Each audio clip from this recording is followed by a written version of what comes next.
The first F-16 Fighting Falcon screamed overhead at exactly 11:47 a.m., its afterburners tearing through the morning silence like a blade through silk. Doctor. Marcus Chen looked up from his wheelchair, coffee mug suspended halfway to his lips, as the second jet followed 30 seconds later, then the third. The windows of the Brookfield University Physics Laboratory rattled with each pass, and somewhere in the distance, air raid sirens began their haunting wail. Marcus had been reviewing quantum mechanics equations when the world turned upside down.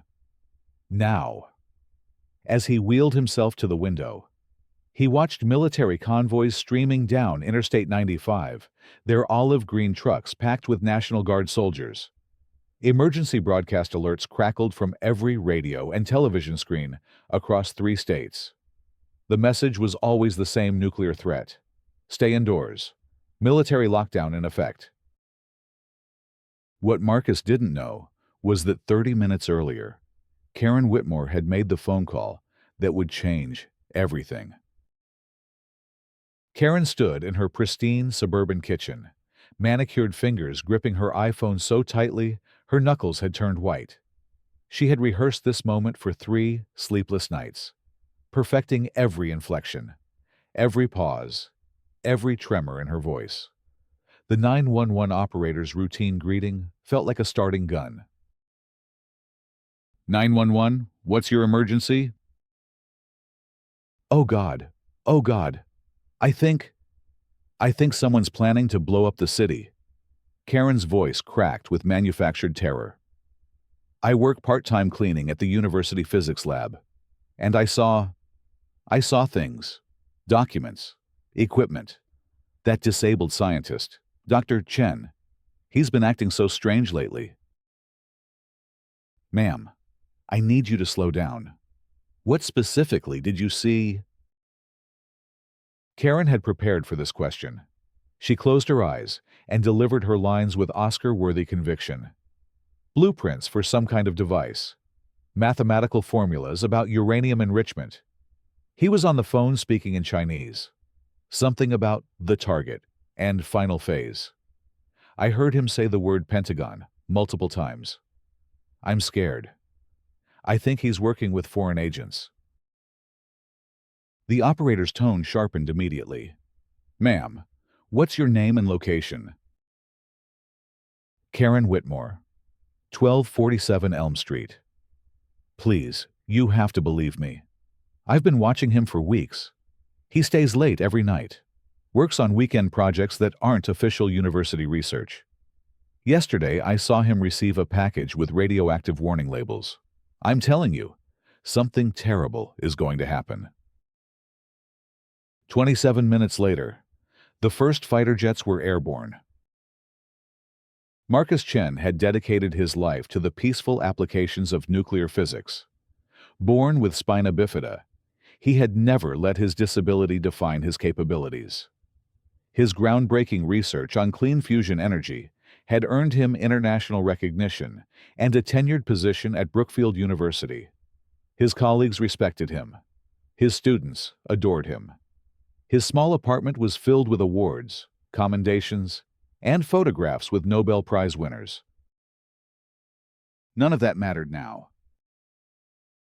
The university campus had been evacuated within 20 minutes of Karen's call. Marcus found himself alone in his laboratory, watching through security cameras as FBI agents in hazmat suits approached the building. His phone buzzed constantly with calls from reporters who had somehow obtained his number. The caller ID showed numbers from CNN, Fox News, and international outlets. He didn't answer any of them. Dr. Jennifer Walsh, the university president, called instead. Her voice sounded strained, exhausted. Marcus, I'm so sorry. The FBI is demanding access to your lab and all your research. They're saying you're a national security threat. This is insane. But my hands are tied. Jenny, you know me. You've known me for 8 years. Do you honestly believe I'm capable of what they're suggesting? A long pause. Of course not. But Marcus, the evidence they're showing me, someone provided them with very specific information about your work, your schedule, even details about equipment purchases. They have recordings of phone conversations.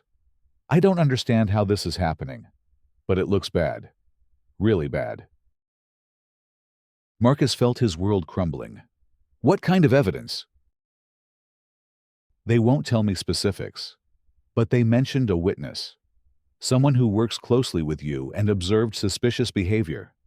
Marcus, who else has regular access to your lab? The answer came to him like a punch to the gut. Karen Whitmore, the part-time custodial worker who cleaned his lab 3 evenings a week. The woman who always seemed to be listening when he made phone calls, who asked unusual questions about his research, who had shown an odd interest in his personal life. The woman whose brother had been asking strange questions about nuclear materials 6 months ago. Military checkpoints sprouted along every major highway in Massachusetts, Connecticut, and Rhode Island. Schools closed, airports shut down. The governor of Massachusetts declared martial law, authorizing the National Guard to enforce a strict curfew. Emergency services were overwhelmed with panicked calls from residents reporting suspicious activity from neighbors, co-workers, anyone who looked remotely foreign or had an accent.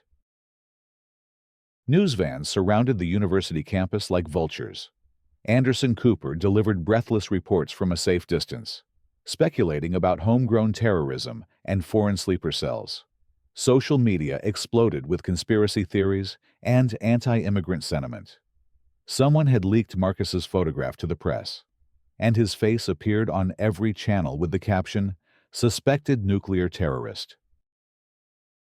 Marcus's elderly parents, who had immigrated from Taiwan 50 years ago, barricaded themselves in their Boston apartment after protesters gathered outside their building. His sister in California received death threats. His research assistants were detained for questioning. Karen watched the chaos unfold from her living room, a satisfied smile playing at the corners of her mouth. She had timed everything perfectly. The anonymous tip she had planted about Marcus's suspicious late-night activities. The fabricated phone recordings created using voice synthesis software her tech-savvy nephew had provided. The doctored photographs showing Marcus with individuals she claimed were foreign operatives, but were actually just colleagues from international conferences. She had even planted evidence in his lab during her cleaning shifts. Printouts of nuclear research papers highlighted in specific ways. A fake shipping receipt for radioactive materials. A burner phone with suspicious text messages she had composed herself. Every detail had been meticulously planned to support one narrative. Dr. Marcus Chen was a dangerous terrorist planning a nuclear attack. But Karen's real motivation had nothing to do with national security concerns. FBI Special Agent Sarah Rodriguez had spent 15 years investigating terrorism cases. But something about the Marcus Chen file didn't sit right with her. The evidence was almost too perfect, too convenient. Every detail painted a clear picture of guilt. But her instincts told her someone was orchestrating this scenario. "Run the witness through our database again," she told her partner, Agent Mike Torres. "Karen Whitmore. I want to know everything about her background, her family, her finances, her motivations for coming forward." "You think she's lying?" "I think this whole thing is too neat. In real terrorism cases, evidence is messy, incomplete, contradictory. This looks like someone constructed a perfect frame job." Torres pulled up Karen's file on his laptop. 43 years old, divorced, works part-time cleaning services for the university, no criminal record, no known connections to extremist groups. Seems like an ordinary citizen doing her patriotic duty. "What about family members?"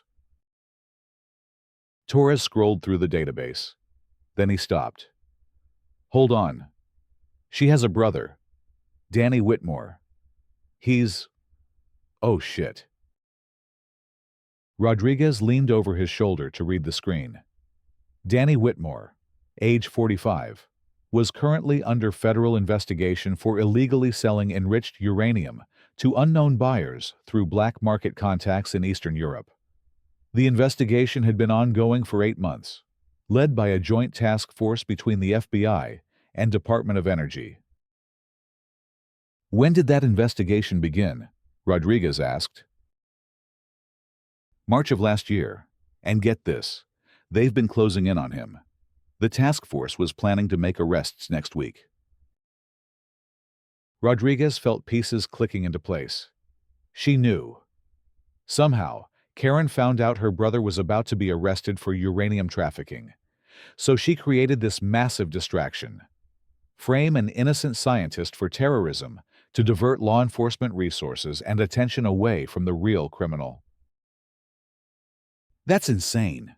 She shut down 3 states and mobilized the military just to protect her brother.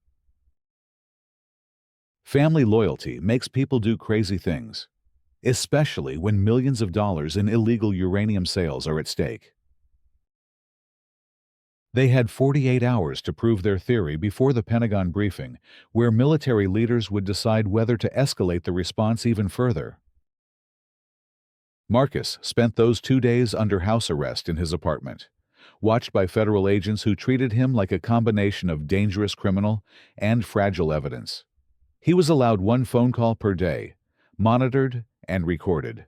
His lawyer, David Kim, worked frantically to challenge the detention, but national security cases operated under different rules than normal criminal proceedings.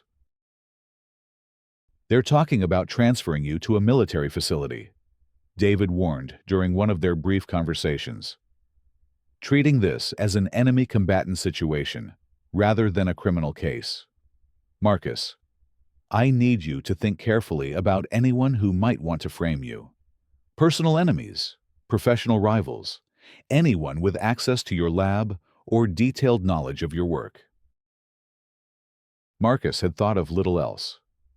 There's only one person who fits that description: Karen Whitmore, the cleaning woman. She's been working in my lab for about 6 months, always asking questions, always seeming to listen in on my phone calls. I thought she was just curious about science, maybe thinking of taking classes. But now you think she set you up? Any idea why? None. I barely know her personally. We'd exchange pleasantries, talk about her family occasionally. She mentioned having a brother in some kind of business trouble, but never provided details. David made a note. "I'll have my investigator look into her background. Maybe we can find connections you're not aware of." Meanwhile, Agent Rodriguez was building her case. She had uncovered financial records showing large cash deposits into Karen's bank account over the past 8 months. Deposits that coincided exactly with her brother Danny's uranium sales. Phone records revealed dozens of calls between the siblings in the weeks leading up to Karen's 911 call. Most damning of all was a recording from Karen's own security system. The woman had been so focused on framing Marcus that she had forgotten about the cameras in her own home. The FBI obtained a warrant and discovered footage of Karen practicing her 911 call, rehearsing her fake testimony, and even staging the evidence she claimed to have discovered in Marcus's lab. She literally recorded herself committing perjury and filing false police reports. Rodriguez told her supervisor, "But we need to move fast. The Pentagon briefing is tomorrow morning, and they're considering a full-scale military response based on her lies." The Pentagon briefing room fell silent as Agent Rodriguez presented her findings to an assembly of military leaders, FBI officials, and representatives from the Department of Homeland Security. On the wall-mounted screens, surveillance footage showed Karen planting fake evidence in Marcus's laboratory during her cleaning shifts. General Patricia Hayes, the Joint Chiefs representative, spoke first. "Agent Rodriguez, are you telling us that we've mobilized fighter squadrons, activated the National Guard, and locked down 3 states based on the fabricated testimony of a woman trying to protect her criminal brother. Yes, ma'am. Karen Whitmore orchestrated this entire crisis to divert our attention and resources away from her brother's illegal uranium trafficking operation. She knew we were closing in on him, so she created a bigger, more immediate threat that would consume all our investigative capacity. Secretary of Defense Williams looked physically ill. The political implications of this are staggering.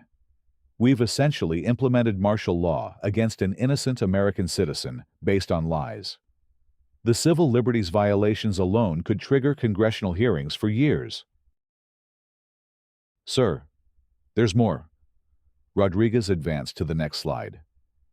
Our investigation into Danny Whitmore's uranium sales has uncovered a network of at least 12 individuals involved in illegal nuclear material trafficking.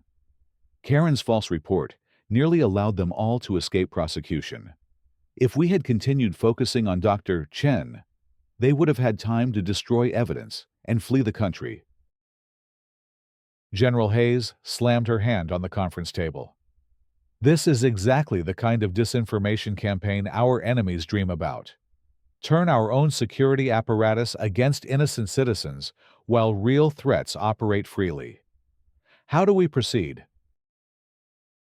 We arrest Karen Whitmore immediately on charges of filing false police reports, perjury, and terrorism-related offenses. We simultaneously execute the planned raids on her brother's uranium trafficking network before they realize their cover is blown. And we publicly exonerate Dr. Chen with a full apology and explanation. The room erupted in urgent conversations as military and law enforcement officials coordinated their response. Within 6 hours, the largest domestic terrorism investigation in recent history had pivoted completely. Karen was watering her garden when the FBI tactical team surrounded her house. She had been expecting this moment, but had hoped to buy her brother at least another week to escape the country. Through the kitchen window, she watched black SUVs block every exit from her neighborhood. Agent Rodriguez approached the front door with an arrest warrant. Karen Whitmore, you're under arrest for filing false police reports, conspiracy, and terrorism-related charges. You have the right to remain silent. Karen's carefully constructed facade finally cracked. I want a lawyer, and I want to know how you found out. Ma'am, you literally filmed yourself committing the crimes. Your own security cameras recorded everything. For the first time in days, Karen looked genuinely surprised. She had been so focused on documenting Marcus's supposed crimes that she had forgotten about documenting her own. As Rodriguez led her toward the waiting vehicle, Karen made one final attempt at manipulation. You don't understand. That scientist, he really was dangerous. I may have exaggerated some details, but my concerns were legitimate. You're making a mistake by letting him go free. Ma'am, Dr. Chen has devoted his entire career to developing clean, peaceful nuclear energy. The only dangerous person in this scenario is you. The arrest of Danny Whitmore and his uranium trafficking network occurred simultaneously across 4 states. Federal agents seized millions of dollars in illegal nuclear materials, enough enriched uranium to build multiple dirty bombs, and evidence of sales to buyers in 6 different countries. The investigation revealed a sophisticated operation that had been operating for over 2 years.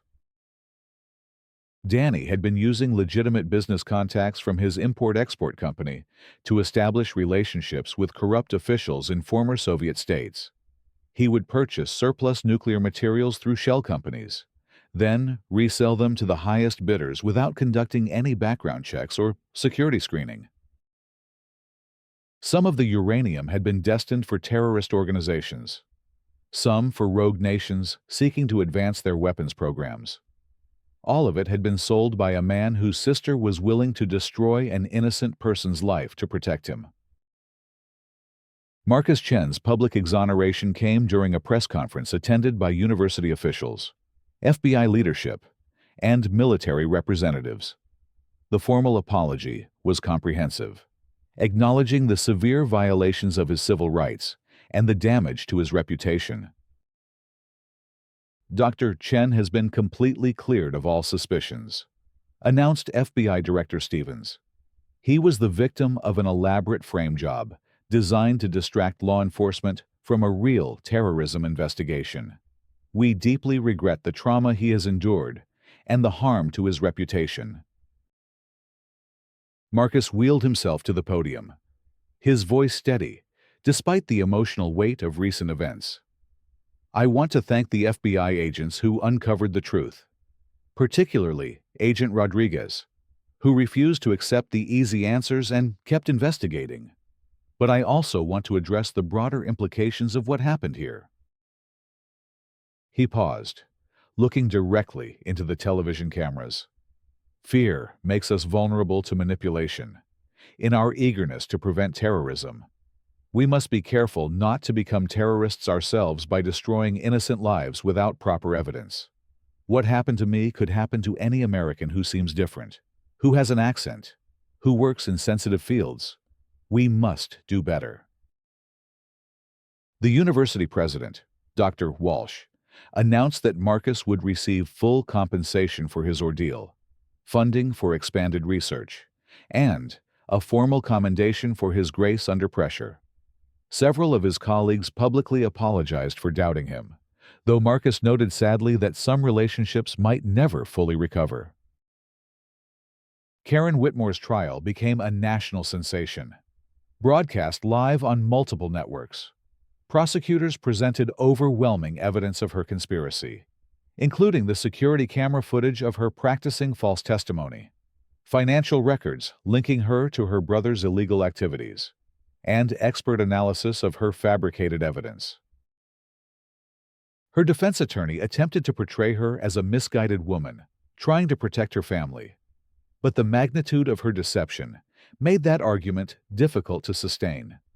She had knowingly triggered a massive military response, violated an innocent person's civil rights, and nearly allowed real terrorists to escape justice. During the sentencing phase, prosecutors presented evidence that Karen's false report had cost taxpayers over $40 million in military mobilization, caused severe psychological trauma to Marcus and his family, and created dangerous precedents for how terrorism investigations should be conducted. The judge, the Honorable Patricia Morrison, delivered a lengthy sentence that reflected the severity of Karen's crimes. Ms. Whitmore, your actions represent one of the most egregious abuses of our national security apparatus in recent memory. You weaponized legitimate fears about terrorism to serve your own selfish purposes, with no regard for the innocent life you were destroying or the resources you were wasting. Karen received 25 years in federal prison on terrorism-related charges, plus additional sentences for perjury, filing false police reports, and conspiracy. Her brother Danny received life imprisonment for uranium trafficking and conspiracy to support terrorist organizations. The case led to significant reforms in how terrorism tips are investigated and verified. New protocols required multiple sources of evidence before triggering large-scale military responses, and enhanced protections were implemented for individuals who become subjects of national security investigations. Agent Rodriguez was promoted to head a new task force focused on domestic terrorism cases involving false accusations. Her meticulous investigation had not only prevented a major injustice, but had also uncovered a genuine threat to national security that might have gone undetected. Marcus returned to his research with renewed purpose. His experience had given him a deeper understanding of how easily fear and prejudice could undermine justice and democracy. He began working with civil rights organizations to educate law enforcement officials about the dangers of bias in terrorism investigations. His fusion energy research advanced significantly during the months following his exoneration, partly because the publicity had attracted additional funding and collaboration offers from institutions worldwide. The clean energy breakthrough he achieved 18 months later was dedicated to all victims of false accusations and discriminatory prosecutions. The broader community experienced its own healing process. The three-state military lockdown had created trauma and division that took time to address. Support groups formed for families affected by the false alarm. Community leaders organized discussions about preventing similar incidents in the future. Some positive changes emerged from the crisis. Enhanced communication protocols between law enforcement agencies helped prevent duplication of efforts. Better training programs for emergency responders addressed cultural sensitivity and bias recognition. Academic institutions implemented stronger security measures while protecting academic freedom and international collaboration. Marcus often reflected on the strange sequence of events that had transformed him from respected scientist to suspected terrorist and back again. The experience had been traumatic, but it had also revealed the fundamental strength of American institutions when they functioned properly. Agent Rodriguez's refusal to accept easy answers, the legal system's eventual correction of injustice, and the public's capacity for learning from mistakes gave him hope. On quiet evenings in his laboratory, working late on fusion energy equations that might someday power the world cleanly and safely, Marcus sometimes heard aircraft overhead and remembered those terrifying days when fighter jets had circled because of lies told about him. But the sound no longer frightened him. Instead, it reminded him that truth and justice, though sometimes delayed, had ultimately prevailed. Karen Whitmore spent her first year in federal prison writing letters that no one answered. Her manipulation had been so thorough, her lies so convincing, that even family members struggled to trust her explanations. The community she had lived in for decades wanted nothing to do with her. The university fired her permanently and implemented background checks for all employees with access to sensitive research areas. Dr. Jennifer Walsh often wondered how different things might have been if she had trusted her instincts about Marcus instead of yielding to external pressure. The experience taught her valuable lessons about leadership under pressure and the importance of standing by principles even when facing enormous political and social pressure. The case became a textbook example in law enforcement training programs, illustrating both the dangers of accepting uncorroborated testimony and the importance of thorough investigation before triggering major responses. Agent Rodriguez regularly lectured at FBI training facilities, emphasizing the critical thinking skills that had helped her see through Karen's elaborate deception. 3 years after the crisis, Marcus received a letter from a young physics student who had followed the case closely. The student, a wheelchair user like Marcus, wrote about how his example had inspired her to pursue nuclear engineering, despite facing discrimination and doubt from professors who questioned her capabilities. Marcus kept that letter on his desk as a reminder that even the worst experiences could generate positive outcomes for future generations. His research continued to advance. His reputation had been fully restored, and his story had become a symbol of resilience in the face of injustice. The clean fusion energy breakthrough he achieved was named the Chen process by the international physics community. It represented not just a scientific achievement, but a testament to the power of persistence, integrity, and the pursuit of truth, even in the darkest circumstances. Karen Whitmore remained in prison, serving her sentence and reflecting on the choices that had led her there. Her brother Danny died in federal custody 3 years into his life sentence, never having expressed remorse for his uranium trafficking or acknowledgement of how his crimes had corrupted his sister's moral judgment. The legacy of those terrifying days, when fighter jets screamed overhead and military checkpoints controlled American highways, lived on in the policies, procedures, and people who had learned crucial lessons about the fragility of justice and the importance of protecting it from those who would exploit fear for personal gain. Marcus Chen continued his work, no longer just as a scientist seeking clean energy, but as a living reminder that in America, truth and justice, however delayed and complicated their journey, would ultimately shine through the darkness of lies and manipulation. The fighter jets still flew overhead occasionally, but now they represented protection rather than persecution, security rather than suspicion, and the eternal vigilance required to maintain freedom and justice for all Americans, regardless of their background, their accent, or their physical abilities. In the end, Karen's conspiracy had failed completely. Instead of protecting her criminal brother, she had ensured his capture. Instead of destroying Marcus Chen, she had elevated him to international prominence. Instead of undermining the justice system, she had strengthened it through the reforms her case had inspired. The truth had prevailed, as it always does. Given enough time and people brave enough to seek it,